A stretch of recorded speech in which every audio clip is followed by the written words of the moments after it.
I stand here clothed in the spirit of the battles of Adwa, conscious that it was that battle within 24 hours that shook the confidence of the powers of Europe, but inspired the people of Africa and the children of the African diaspora that good would prevail over evil and light over darkness, but only in the context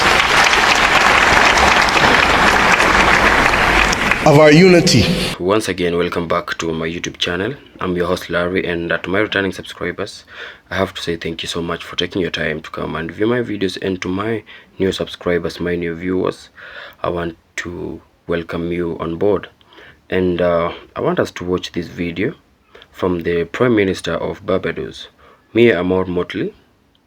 Now, during the AU summit, she historically humiliated the West by asking for reparations, for Africa to reclaim what rightfully belongs to them, and also urged the African leaders, Caribbean leaders, and in general all the black nations to unite so that we can combat all these challenges that we are having. So let's watch this video, and please consider subscribing to my channel if you yet to subscribe.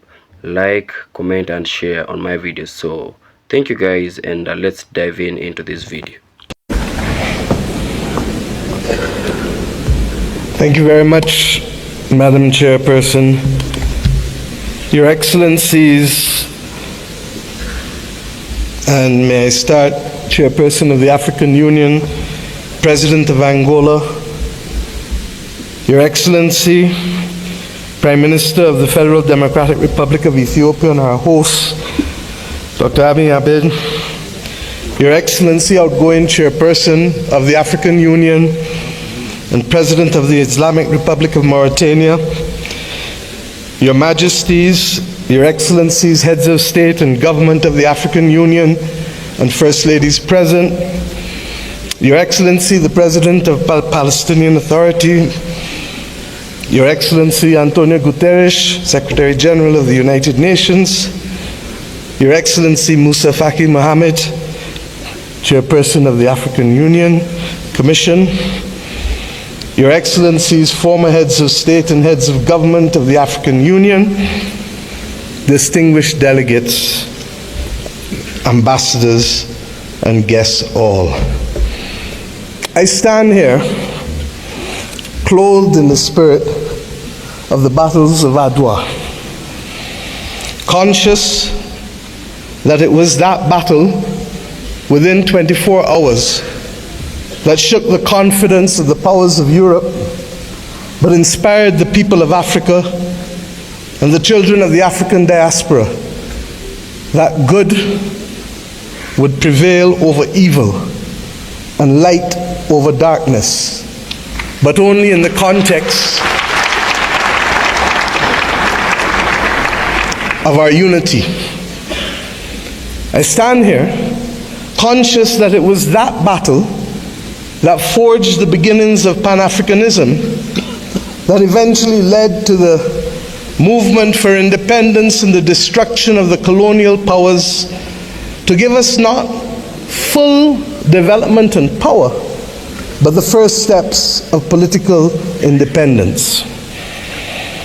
I stand here conscious and buffeted by the dreams and works of the great Pan-African pioneers, and conscious that as a children of the Caribbean, we have long dreamt for the moment of unity with our brothers and sisters of Africa, a division that was secured by those whose success and survival depended on separation of us rather than on the ability for us to act as one common people.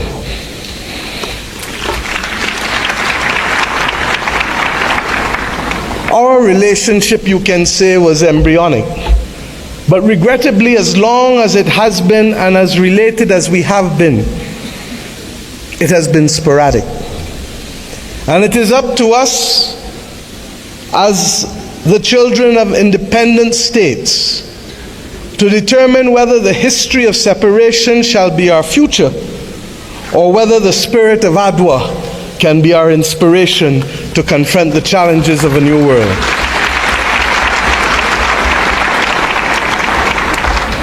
Yes, I stand here as a daughter of Africa.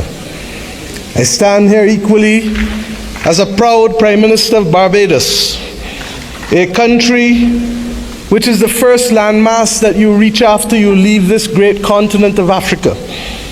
A country which became a hub for the wrong reasons, but today I come to Ethiopia to share with you in the Africa Union that we can be a hub now for the right reasons between our two peoples. I stand here as the proud chairman of CARICOM, the Caribbean community, recognizing that as a member of the 6th region of Africa, we have come to reclaim our Atlantic destiny.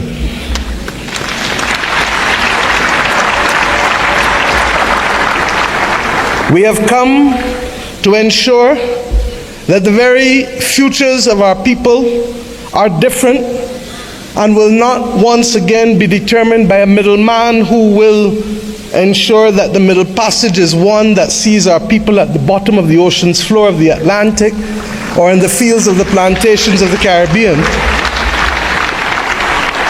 but instead that it will be a future that sees our people, hears our people, feels our people, and that will determine in future that it is we who shall forge the manner in which we cooperate, integrate, and invest, rather than simply being victims of a past history. I stand here equally as the chair of the V20, 70 countries across the world that are climate vulnerable, 40% of whom come from this great continent of Africa, recognizing that it is only through unity that we can confront the existential crisis of our generation, that of the climate crisis. The Secretary General of the United Nations has already laid out, ably so, many of the iniquities that we continue to face in spite of political independence. It was His Majesty Haile Selassie who popularized and told us that there shall be no first-class or second-class citizens, words popularized by Bob Marley, learned by all of our people without appropriately recognizing the context in which he spoke and the mission which must be ours for generations until it is achieved.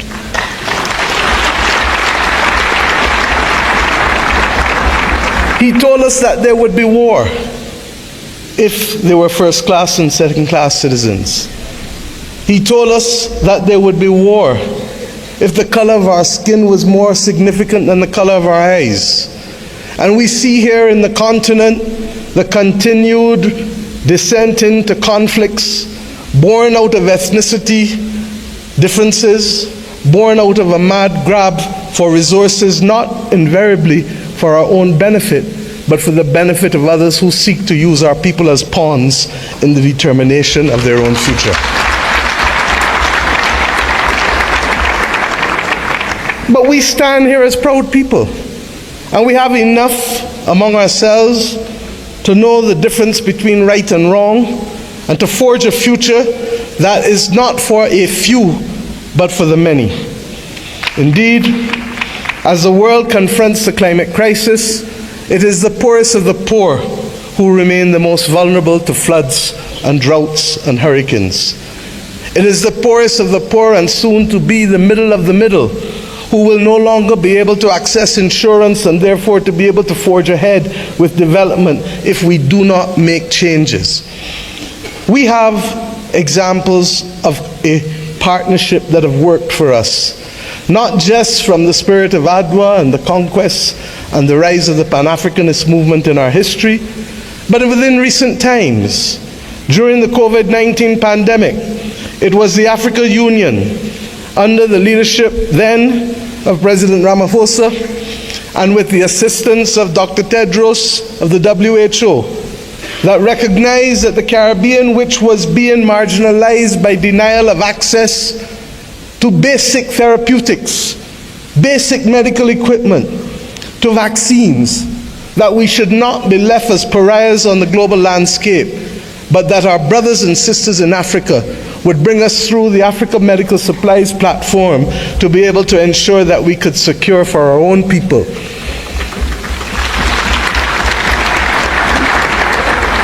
It was with the solidarity of many of you in the Africa Union that the Bridgetown Initiative has been able to take root and to make a case for a more modern and a fairer system that allows us to be able to access finance and to be able to put in place measures that allow us to be able to pause our repayment of debt during the period of necessity for rebuilding after horrific climatic events.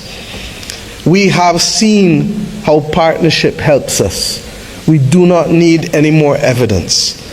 What is required of us is to lead the way to peace, to prosperity, and to justice. And the reparations which we call for the international community to be able to recognize, first and foremost, with that which we ask from each of our children. Say sorry. Say sorry. And mean it.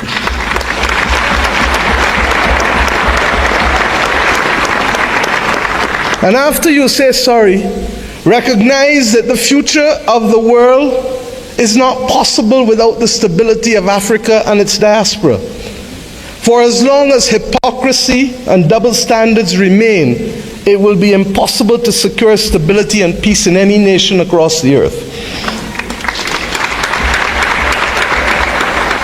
The reparations that we call for, beyond sorry, must be for fair access and development and compensation, because we each started the journey of independence with a chronic deficit. A deficit of resources, a deficit of fairness, a deficit of opportunity. And it is up to us, many of us in the second and third generation of independence, to be able to frame out fairly in a mature conversation what those reparations must look like if we are to attain justice and to inspire the young people of this world that good must always prevail over evil. But it is not only the reparations that we ask from the international community, because we ourselves must repair the damage that was foisted on us. The notion that transit visas, begging for them, must be the lot of our people in order to move across this world cannot be something that gives us satisfaction.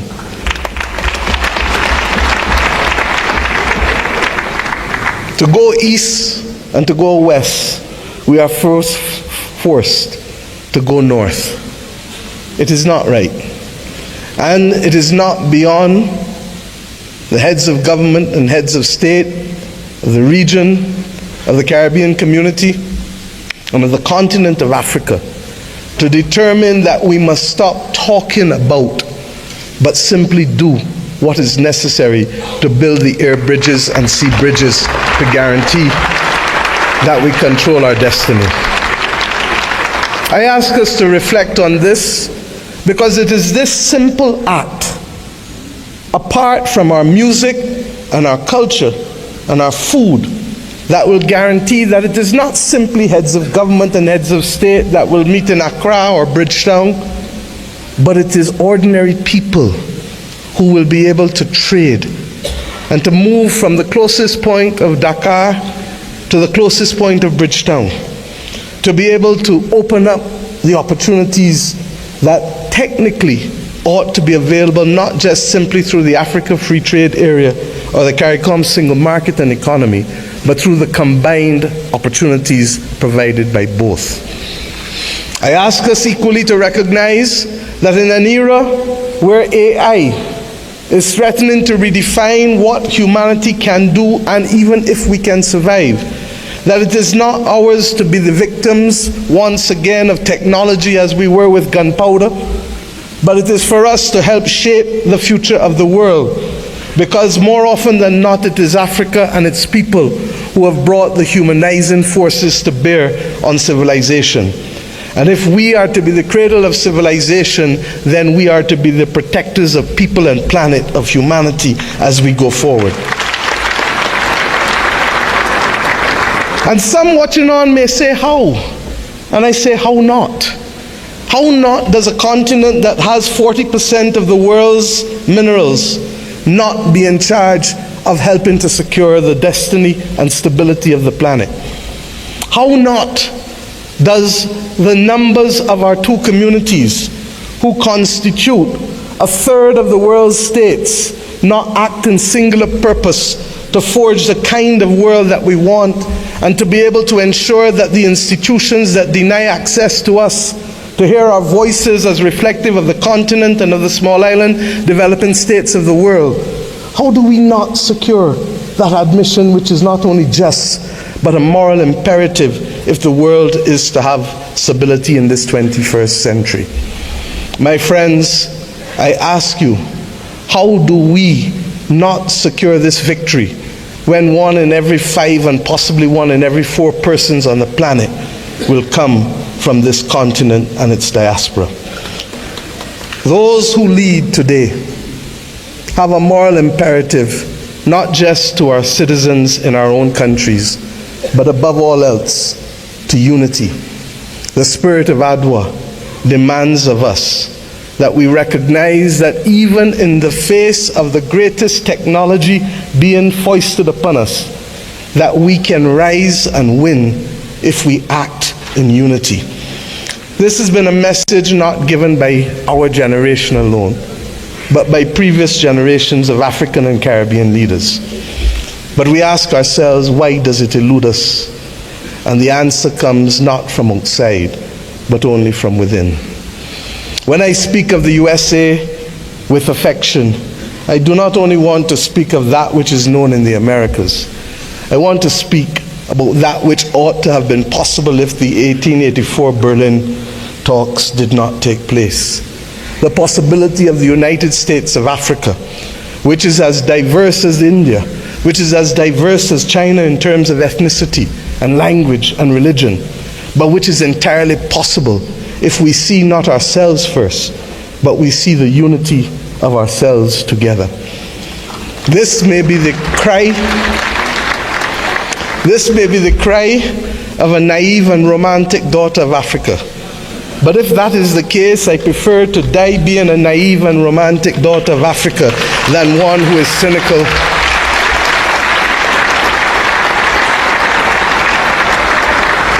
and one who is daunted by the actions and power of others. We know what it is to stand in unity with you to fight apartheid and to fight for the liberation of the peoples of Africa. For when President Castro stood to send people from his own country to Southern Africa to free your people, it was in my own country that the planes refueled, ensuring that that battle was possible. And when 100 years ago, almost, a Barbadian man and woman left our nation and left the United States to come here, Arnold and Mignon Ford, he wrote the anthem and lyrics of the anthem of the United Negro Improvement Association, UNIA, and his wife dared to establish a co-educational school here in Ethiopia, ensuring that boys and girls could receive education in a time and at a time when war was dominating the global landscape. They chose to see light rather than darkness. I ask us today in tangible terms that will allow our people to travel, that will allow us to pool our investments to ensure that the people of Africa not be denied the electricity that is so necessary as a platform for participation in the new world. I ask us not only to pool that investment, but to also ensure that we pool our voices, because there is too much division in this world today. There is too much war and there is too much conflict. And we know what precipitates and causes that. If we leave Addis Ababa with the commitment that the world is not not going to be safe without a prosperous and stable Africa, then we understand what is the moral imperatives we must undertake in each of our countries to secure that unity of purpose and to secure ultimately the saving of the people and planet. I ask you today to recognize that, and I thank Prime Minister Abiy Ahmed for agreeing that the first in-face summit of CARICOM and the African Union should take place here in Addis Ababa on the 7th of September of this year of our Lord.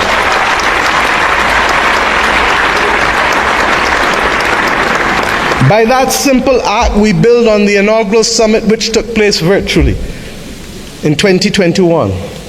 But more importantly, we seek to regularize and to establish as a permanent point of interaction the unity of which I speak and call for.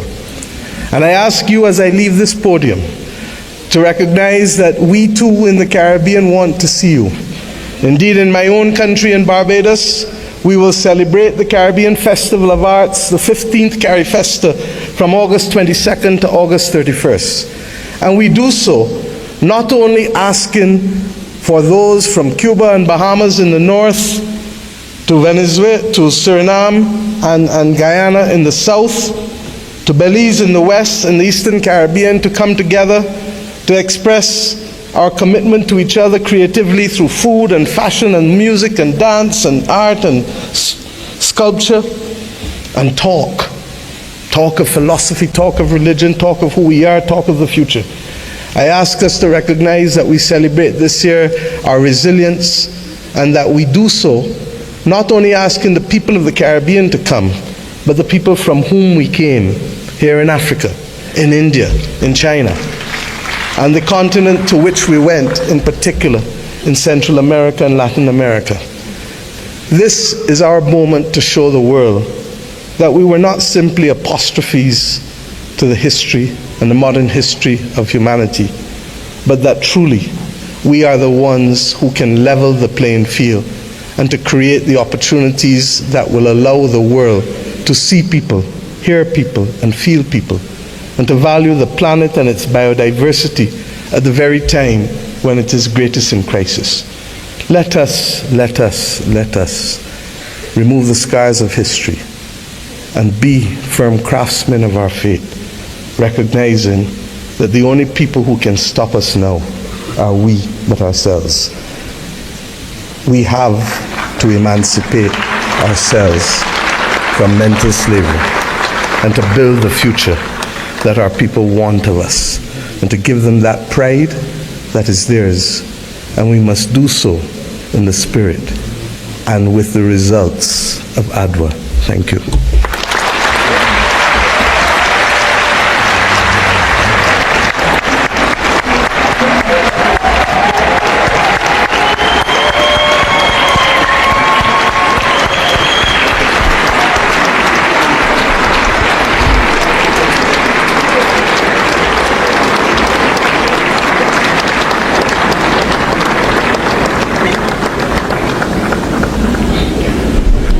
Thank you, Your Excellency, Prime Minister of Barbados, Chair of the Caribbean